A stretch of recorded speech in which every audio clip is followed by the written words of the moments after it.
High, একটা secret share করব, কিন্তু সেই সিক্রেটটা নিজের মধ্যে রাখলে চলবে না, সেটাকে ইউজ করতে হবে। সিক্রেটটা হলো যে স্পোকেন ইংলিশের ক্ষেত্রে আমরা অনেক টিপস অ্যান্ড ট্রিক্স পাই, অনেক কিছু গ্রামাটিক্যাল রুলস অ্যান্ড রেগুলেশনস পাই, কিন্তু আসল কথা আমাদেরকে কেউ বলে না। সেটা আজকে বলে দিচ্ছি। সেটা হচ্ছে কন্টিনিউয়াস রিডিং। অর্থাৎ প্রত্যেক দিন যদি অন্তত 10 মিনিট না পড়ো, তাহলে যে প্রোগ্রেসটা হওয়ার কথা সেটা হবে না। তুমি যত ট্রিক্স শিখে নাও, যত গ্রামাটিক্যাল রুলস শিখে নাও, সেটা হবে না।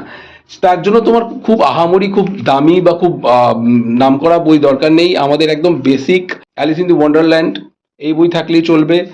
এছাড়া গালিভার্স ট্রাভেলস, এই যে ঝুম্পা লাহিড়ী দ্য নেমসেক, আর খুব ইজি কিন্তু খুব readable Chetan Bhagat the girl in the room, এসব পড়া যেতে পারে।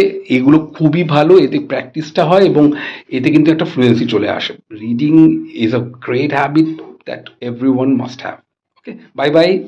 ও বাই দ্য ওয়ে, যে বইগুলো বললাম এইগুলোই পড়তে হবে এরকম কোনো ব্যাপার নেই, এরকম কোনো হার্ড অ্যান্ড ফাস্ট রুলস নেই। তোমরা তোমাদের ইচ্ছে মতো ইংরেজি বই যা হাতের সামনে পাবে সেটাই পড়তে পারো। এটা কিন্তু পেইড প্রমোশন ছিল না, জাস্ট আমার হাতের সামনে পেলাম, দেখিয়ে দিলাম। দেখা হচ্ছে পরের ভিডিওতে। Till then keep practising. Bye by.